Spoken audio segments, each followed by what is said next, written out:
when you're in hospital and you're going to be sitting down for a long period of time, they have to give you these like aeroplane socks to help with the circulation of your blood, so you don't get blood clots, so you don't end up dying. So they would give me the socks. I wouldn't wear it. They would say, all right, Chris, you have to get up and walk around. I wouldn't, you know. And then some days I would, depending on how I felt.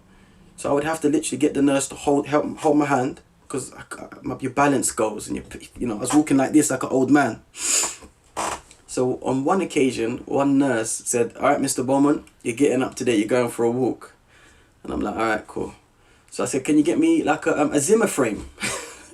She was like, nope. And I'm like, oh, it's a bit shady, you know.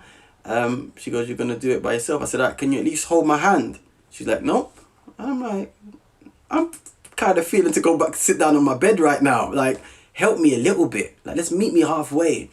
So then I started walking, and what they would do, they would get you to walk around just the circuit of the ward. So what happened, Akhi, is like I was walking, and I've nearly made a lap. Right, I've nearly made a home run, and I was really close to the wall because obviously my balance.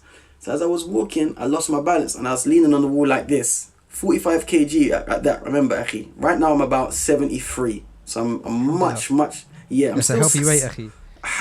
Praise Allah subhanahu wa ta'ala. ta'ala. For 5 foot a little bit. That's good, Akhi. Do you know what I'm saying? 5 foot nothing, but can you imagine me at this little 5 foot nothing being 45, 46 kg? I was just like the wind could have come and blown me over. So I leant on the wall like this, and I goes to her. I was doing this with my other arm to say, like, grip me so you can pull me up. You know what she said to me? She goes, no, do it yourself. And I couldn't understand at the time, why are you being so mean? But she wasn't. She was giving me strength, Akhi. The moment I went like this, I lifted myself off the wall, I said, right, I can do it. It was here. It was all up here. And I can't remember her face, but I remember how she made me feel. You know, when I had this stoma, Akhi, 3 months, I never made sajda to Allah subhanahu wa ta'ala. I still prayed, Akhi. 3 months, I never made sajda to Allah subhanahu wa ta'ala, i.e. in the traditional way that we make sajda on your forehead and your nose and your hands. I would simply pray on a bed or pray on a chair, and I'd just do this, you know, just make an ishara with my body.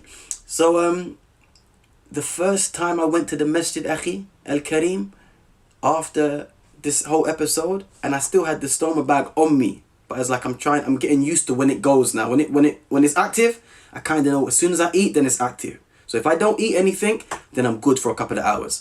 So I went to the masjid now. I've walked in, according to ICT, and I'm so conscious because the last vision that people had of me was the imam, giving the khutbah, giving lessons. Now I'm coming in, I'm dressed in a trackie and a top, I'm skinny, got this stoma bag on, and I'm just thinking quickly, Ismael, pray, sit down, be incognito kind of thing. I had a little woolly hat on as well.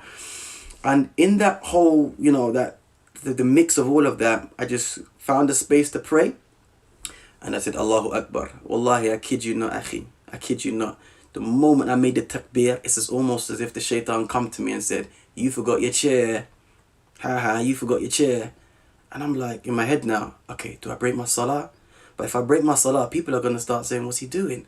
You know what I'm saying? Like, there was too many things that were going on in my crazy little head, or crazy big head, shall I say, at the time. And I said, no, you know what? I'm going to just continue. And then it was, I continued, and then it was when I came back from the ruku' and I was going into sajda, like tears filled up in my eyes. Because I said to myself, the first time in 3 months, Akhi, that I was almost depriving myself. Because the reality of the matter is I could do it.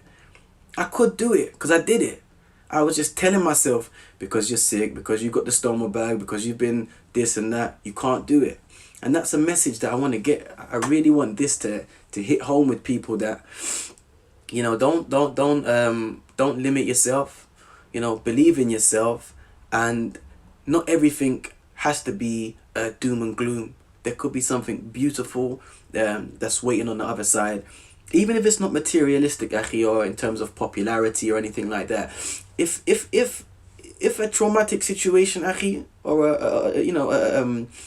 some type of pain causes you to be a better person, it causes you to be more sympathetic or empathetic, it causes you to be more caring about other people, it changes you as a person, it ultimately brings you closer to Allah subhanahu wa ta'ala. I still got a long way to go, but I'm better than I was yesterday. Are you with me? I think that's what we should focus on, and that's what we should celebrate on. Celebrate. And as I mentioned in a YouTube video that I put up recently, don't always connect yourselves to your accolades, because whatever you achieve and those things that you do manage to acquire, bi-idhnillahi ta'ala, are just that, things that Allah subhanahu wa ta'ala has allowed you to acquire. You right? Not by any special gift of your own. You've been given these things. And the reason I say that is because of this. If you always get attached to your accolades and the things that you've achieved, and it makes you feel better once you do it, then subsequently when you start to fail, when you get sick, when you get ill, when a loved one passes away, and you're attached to whether you succeed or fail, now you're going to start to go down in the dumps. You're going to start to feel down in the dumps. My thing is, let's try to learn from our experiences. Whether they're good or bad, learn from them. If you fail at something, it doesn't mean you're necessarily bad at it. It just means you need to work a bit harder, or you need to try something different. You with me? If you succeed in something, it's not because you're a fantastic person. It's because Allah subhanahu wa ta'ala gave you the tawfiq to be successful in that thing. And it's getting that balance. If you become sick, you're not a bad person. If you lose a whole bunch of money, you're not a stupid person. Yeah, you can make stupid decisions and stuff like that, but don't allow it to change who you are as a person. That's what I'm trying to, that's the message that I want to say, my brother.